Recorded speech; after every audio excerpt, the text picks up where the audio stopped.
Sa field of spirituality po, marami na po yung mga natututo na mas nauna pa po sa akin sa field of spirituality, but because of our individual desire as a human po kasi, para po maging maginhawa yung buhay ng bawat individual na tao, kailangan po natin ng mga material things natin para mabili natin yung mga pangangailangan ng physical human needs natin.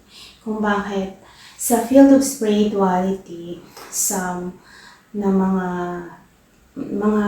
naunang natuto is yung bago mo ma-access yung knowledge and understanding, kailangan mo magbayad. And as a servant of, kumbaga, to serve the humanity, kailangan mo sila tratuhin equally. Na ang mayaman kaya nilang maka-afford to pay and to have a knowledge and understanding. Pero paano yung mga mahihirap na walang pera? So, when we serve the humanity and kapag nilagyan natin siya ng value, yung pagtuturo, yung matutulungan lang po natin doon at masisave natin is yung mga individual na tao na ma-afford yung bayad doon sa knowledge and understanding. So, paano naman yung mga mahihirap? Hindi po sila maliligtas dahil wala silang enough na money para pambayad. So, for me, as I am serving the humanity, I want to share to all of you yung knowledge and understanding na wala po siyang kapalit.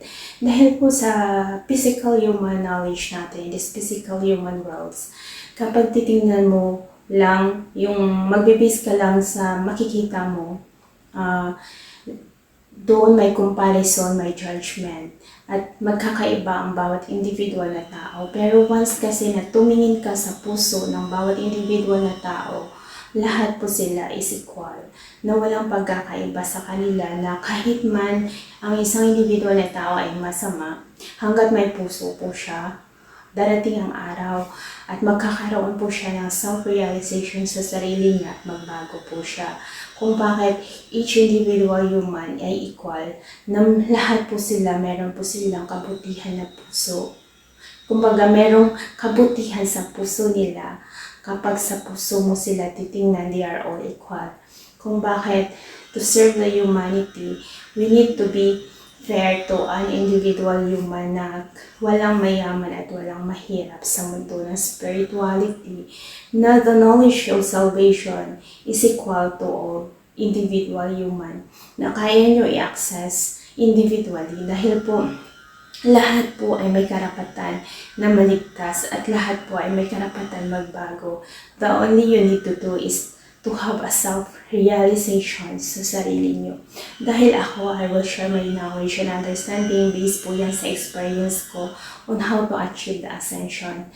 And sa inyo naman, ay nakikinig o sa inyo na wala pang enough na knowledge sa spirituality, kailangan nyo po yun i-apply sa sarili nyo, yung mga tinuturo ko, and to prove to yourself kung ano ba talaga yung benefits na nagagawa niya sa sarili niyo, kung ito ba ay healthy or hindi. So, kayo ang magpo-prove sa sarili niyo dahil ako, lahat ng tinuturo ko, nagawa ko na at na-prove ko na po yan sa sarili ko because that's the way also that I'm doing one at time that I am learning. So, this is a time na ituturo ko sa inyo yung paraan at kayo na po yung bahala doon na gawin yun sa sarili niyo, para sa sarili niyong salvation at sa sarili niyong kabutihan, because this is the day come na when you apply it to yourself, day come na makikita mo yung sarili mo or the best version of yourself when you apply the knowledge and understanding sa sarili mo. Kung bakit hindi mo na kailangan bayaran or hindi mo na kailangan natapatan ng yaman ng mundo yung knowledge and understanding, dahil sa physical human sa physical human body natin, we need material things. But sa soul level natin, walang value yung material things doon dahil all of us is equal and we are only based sa energy. Kung bakit we are all equal sa soul level. Kung bakit the knowledge and understanding, kailangan po equal din po siya. Walang siyang pinipili na tao na tutulungan. Dapat open po siya to all individual human equally po. Walang mayaman, walang mahirap. But each individual human who willing to learn is available sa kanila yung knowledge. Dahil po, based in my experience at that time that I am learning also in this field of spirituality, na at that time na gusto ko na may tao din na tutulong sa akin o mag-guide sa akin. Lalo na sa panahon na hindi ko maintindihan yung sarili ko, kung anong nangyayari at that time sa sarili ko. Every time na nag-search ako, lahat na lang may payment, which is hindi ko afford at that time. Kaya now na natuto ako and na-achieve ko yung way of ascension. So, I want to share and to help lahat na matututo and lahat ma-achieve yung ascension. Dahil po, napakasarap ng pakiramdam when you access the ascension dahil po, this is the time na each individual human will step into a kingdom of heaven dahil po, hindi naman kasi lahat ng namamatay is napupunta sa heaven. But this is the time na mas maintindihan ng bawat individual na human kung ano ba talaga yung pakiramdam when you are enter into a kingdom of heaven. Hindi mo kailangan na hintayin na ikaw ay mamatay bago mo prove sa sarili mo na makakapunta ka talaga sa langit. Hindi po. Napakaswerte po ng mga tao na buhay pa. Dahil may pag-asa pa po talaga kayo na baguhin yung landas ng buhay nyo kung saan gusto nyo mapunta, sa kabutihan o sa kasamaan. Dahil po kapag wala ka ng physical human body, mas mahirap ang buhay doon. Dahil kung ano ang hirap na nararamdaman mo sa physical human world na to, yun yung mararamdaman mo sa kabilang mundo na walang tigil o walang pahinga. Kaya napakahirap kapag wala kang physical human body.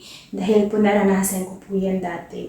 Dahil sabi ko nga I am also came from darkness bago ako nagkaroon ng enlightenment sa human body ko and human soul.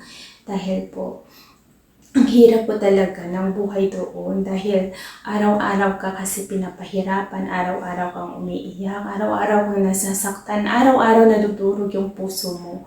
Yun yung pakiramdam sa dark side of the world kapag ang isang tao ay wala na pong physical human body. Kaya once na may physical human body ka, may chance ka pa na magbago at mamili kung anong landas ang iyong tatahakin. Kung ito ba'y kabutihan o kasamaan, sa iyo na po yung decision. Ikaw din naman ang maghihirap. Dahil kung ano po yung itinanim mo in this physical human world, yan yung aanihin mo sa kabilang mundo.